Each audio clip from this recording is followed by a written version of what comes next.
আর আগত তো বৃষ্টি হইলো, তারপরে যে সেহরির সময় তিনটে 3:30 বাজে আর কি, ওই সময় সেহরি খাসি আর কি।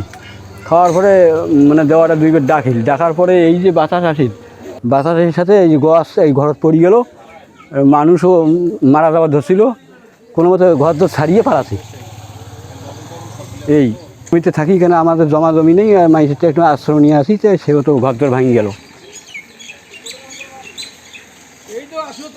আমরা সিঁড়ির সময় উঠলাম, শ্বশুর শাশুড়ি আমি আমার বাচ্চাকে নিয়ে উঠছিলাম। খাওয়া দাওয়া করার পরে আবার যা ঘুমাইছি, তখন হঠাৎ করে বৃষ্টি আসলো। আসার পরে খুব জোরে একটা হাওয়া আসলো। আসার পরে আমার শ্বশুর শাশুড়ি দরজা ভাঙার পরে আমার বাচ্চা সহ আমার বাড়ি করছে। বাইর করার পরেও আমরা অন্যজনকার বাড়িতে যে আশ্রয় নেই। আমরা ত্রাণ মন্ত্রণালয় থেকে আমি নিজেই আসছি সরজমিনে পরিদর্শনের জন্য। পরিদর্শন করে আমি দেখে আমি এটা তালিকা তৈরি করি, ইউনুস স্যারের সাথে কথা বলে আমরা পরবর্তী পদক্ষেপ গ্রহণ করব। আশা করি যে দ্রুত একটা সমাধান হবে।